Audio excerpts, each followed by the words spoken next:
page bouchon là. Dorothée fut frappée par les paroles de Cardenio autant que par sa tenue misérable.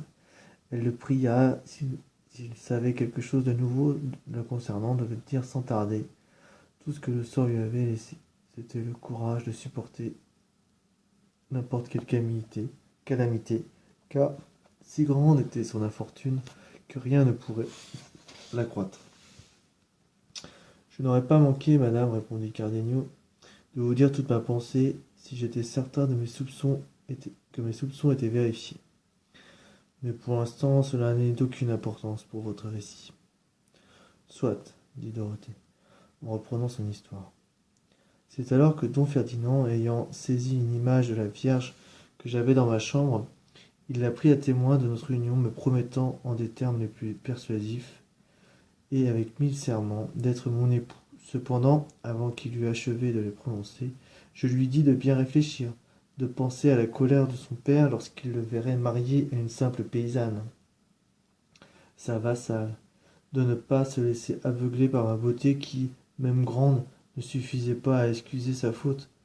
Je l'assurai que, si l'amour qu'il avait pour moi le portait à me faire quelque faveur, ce serait de laisser ma destinée suivre son cours sans vouloir m'élever au-dessus de ma condition. Car lorsque les unions sont disproportionnées, le bonheur qu'elles connaissent à leur début ne dure pas longtemps.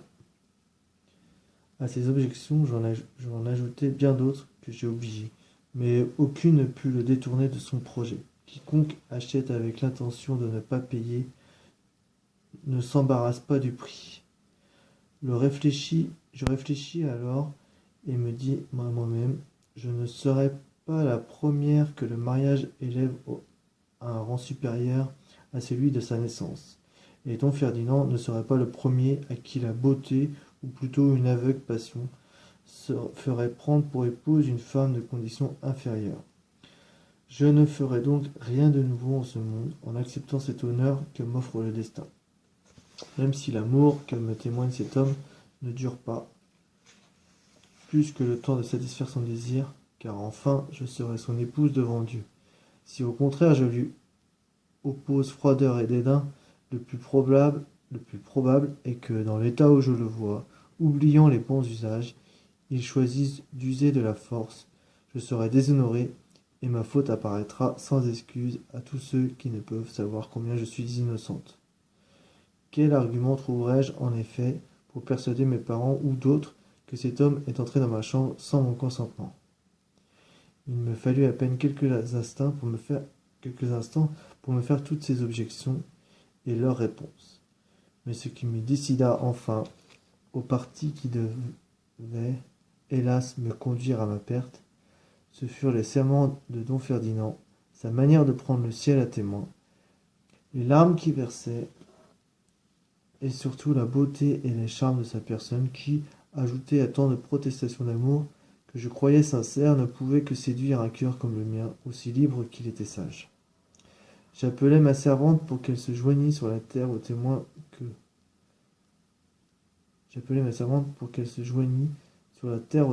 don Ferdinand avait pris dans le ciel.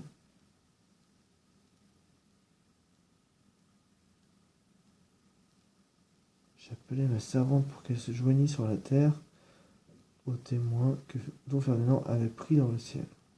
Don Ferdinand renouvela et confirma ses serments, invoqua de nouveaux saints, se promit 1000 malédictions s'il ne tenait pas sa parole. Il m'attendrit par de nouvelles larmes et de nouveaux soupirs, me tenant étroitement serré entre ses bras, dont je n'avais pu me dégager un seul instant. Dès que ma servante eut abandonné la chambre, je m'abandonnai à lui, si bien que le lâche put consommer sa trahison et son forfait. Le jour qui succéda à la nuit de ma perte ne venait pas aussi vite que don Ferdinand me semblait le souhaiter. Car lorsqu'un homme a pu assouvir son appétit, il n'a plus qu'un seul désir, s'éloigner des lieux où il l'a satisfait. Don Ferdinand, en effet, se hâta de me quitter. Ma servante, c'est elle qui l'avait introduit, le reconduisit dans la rue avant l'aube.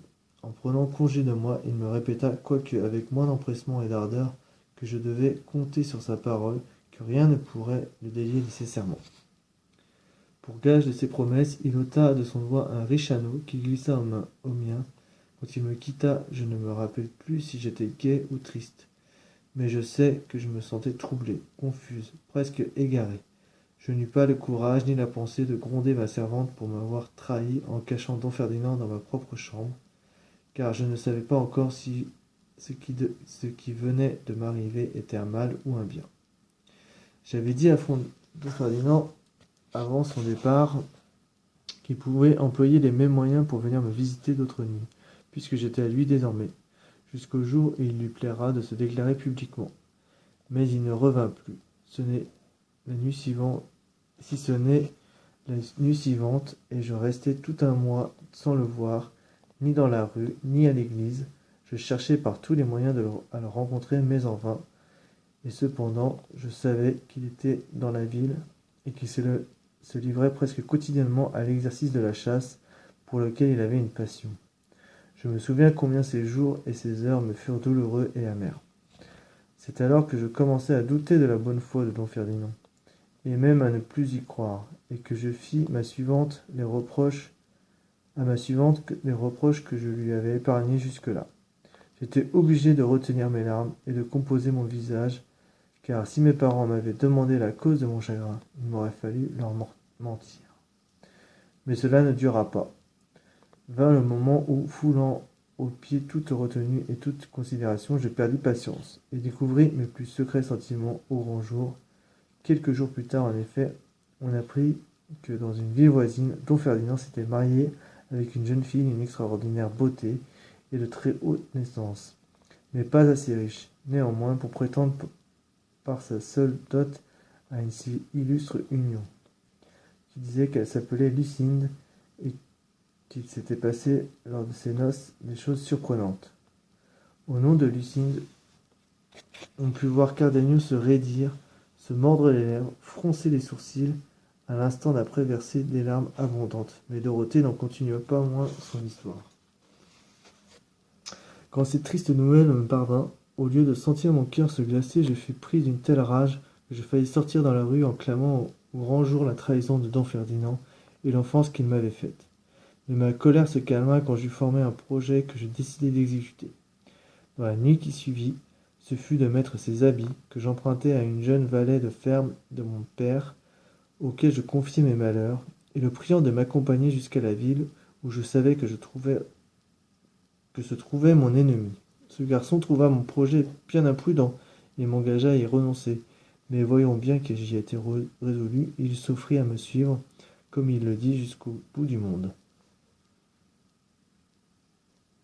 Sans perdre un instant, j'emballai dans une poche de toile un habit de femme, quelques bijoux et de l'argent qui pourraient me servir au besoin, et, dans le silence de la nuit, sans rien dire à ma perfide suivante, je sortis de chez moi en compagnie de mon valet et retournant dans ma tête 1000 pensées. Je pris à pied le chemin de la ville, mais mon désir d'arriver me donnait des ailes. Sinon pour empêcher ce que je croyais déjà fait, du moins pour apprendre de don Ferdinand comment il avait pu commettre pareille vilainie. J'arrivai 2 jours plus tard, le premier venu à qui je demandai de m'indiquer la maison des parents de Lucinde m'apprit plus de choses que je n'en voulais savoir. Il me montra la maison et me raconta ce qui s'était passé au cours du mariage, ajoutant que tout le monde était au courant, car cette histoire avait fait le tour de la ville. Il me dit que le soir où don Ferdinand s'était marié avec Lucinde, celle-ci était tombée évanouie aussitôt après avoir accepté devant Dieu d'être son épouse. Le mari, en voulant la délacer pour lui donner de l'air, avait trouvé sur elle un papier écrit de sa main, où elle déclarait qu'elle ne pouvait être l'épouse de don Ferdinand, car elle était déjà de Cardenio, un des gentilshommes les plus nobles de cette ville, précisa l'inconnu. Si elle avait donné son consentement à don Ferdinand, écrivait-elle, c'était pour ne pas désobéir à ses parents. Bref, on comprenait au contenu de cette lettre qu'elle avait eu l'intention de se tuer à la fin de la cérémonie, ce que confirmait, disait-on, un poignard que l'on avait trouvé sur elle. Don Ferdinand, se voyant trompé et outragé, s'était jeté sur la pauvre Lucinde, toujours sans connaissance, pour la frapper de ce même poignard. Et il l'aurait fait si les parents et ceux qui étaient là ne l'en avaient empêché. On disait aussi que Don Ferdinand était parti et que Lucinda n'était revenue à elle que le lendemain pour déclarer que son véritable époux était bien ce Cardenio dont j'ai parlé. J'ai appris de plus que celui-ci s'était trouvé présent à la cérémonie et que, voyant Lucinda mariée, ce qu'il n'aurait jamais cru possible, pris de désespoir, il avait quitté la ville après avoir laissé une lettre dans laquelle il reprochait à Lucinda son infidélité et disait qu'il s'en allait là où personne ne le verrait plus. Tout cela était public, notoire, et faisait le sujet de toutes les conversations, surtout depuis que l'on savait que Lucinda avait disparu de la maison paternelle, et même de la ville, où on l'avait cherchée en vain. Ses parents en perdaient la tête et ne savaient comment faire pour la retrouver. Ces nouvelles ranimèrent mes espérances, et je me crus plus heureuse de n'avoir pas trouvé Don Ferdinand que de le trouver marié. J'eus le sentiment que mon malheur n'était pas sans remède, que le ciel avait mis cet empêchement à une seconde union pour lui donner à comprendre que son premier engagement était sacré, pour lui rappeler qu'il était chrétien et que le salut de son âme devait l'emporter sur toutes les considérations humaines. J'agitais toutes ces pensées dans ma tête. Je me leurrais de vaines consolations, d'espoirs vagues et lointains, pour pouvoir supporter la vie, que j'ai prise en haine. Tandis que j'errais dans la ville, sans savoir à quoi me résoudre, puisque je trouvais que pas Don Ferdinand, j'entendis un crieur public annoncer que l'on offrait une grande récompense à celui qui me trouverait d'après le signalement que l'on donnait de mon âge et de mes vêtements. J'appris encore que l'on disait que le jeune valet qui m'accompagnait m'avait enlevé, et j'en fus profondément affligé. J'étais perdu de réputation, non seulement parce que j'étais parti de chez mes parents, mais parce que je l'avais fait avec un homme qui était de condition inférieure et indigne de mes faveurs. Je quittai la ville sans attendre avec ce garçon qui commençait à montrer quelques hésitations malgré la fidélité à toute épreuve qu'il m'avait promise. Le soir même, dans la crainte d'être découvert, nous pénétrâmes au plus profond de ces montagnes. Mais comme chacun sait, un malheur ne vient jamais seul, et lorsqu'une épreuve s'achève, c'est pour laisser la place à une autre, plus dure encore. C'est en effet ce qui m'arriva dès que mon bon serviteur, jusqu'alors fidèle et tout dévoué, se vit seul avec moi, poussé par ses mauvais penchants, beaucoup plus que par mes attraits. Il voulut profiter de l'occasion que lui offrait notre solitude, avec la plus grande effronterie, sans crainte de Dieu et oubliant le respect qu'il me devait. Il me fit des propositions amoureuses. Puis, voyant avec quel juste dédain je traitais cette impudente galanterie, il laissa les prières auxquelles il avait d'abord eu recours. Il prétendit employer la violence, mais le ciel, toujours juste, et qui ne manque jamais de nous apporter son aide quand nos bonnes intentions le justifient, vint si bien à mon secours qu'avec mes faibles forces, je l'envoyai sans peine rouler au fond d'un précipice. Alors, sans me préoccuper de savoir s'il était mort ou vivant, je m'enfuis plus vite que mon effroi et ma fatigue me semblaient me le permettre, et je m'enfonçai plus avant dans la montagne. Il y a plusieurs mois de cela, sans autre intention que de m'y cacher pour échapper à mon père et à ceux qu'il avait envoyés à ma poursuite, j'y trouvai un berger qui me prit à son service et m'emmena dans un endroit très retiré. Je lui ai servi de valet de ferme, en cherchant le plus possible à être au champ pour cacher ses cheveux qui, à mon insu, viennent de me trahir. Mais mon zèle et mes ruses n'ont pas suffi. Mon maître ayant découvert que je n'étais pas un garçon, conçut les mêmes désirs coupables que mon domestique. Et comme nous n'avons pas toujours la chance que le remède nous soit donné en même temps que le mal, je ne trouvai ni ravin ni précipice pour y jeter le maître après le valet. Aussi ai-je cru plus prudent de fuir et de me cacher à nouveau dans ces montagnes, que d'essayer contre lui la force ou la ruse. Je me suis réfugié ici, espérant fléchir le ciel par mes soupirs et mes larmes, afin qu'il m'aide à mettre un terme à mon malheur ou à finir ma vie dans cette solitude, pour qui disparaisse jusqu'au souvenir d'une malheureuse qui, bien qu'innocente, aura été la proie de la médisance, dans son village et autres lieux. Enfin, chapitre 28.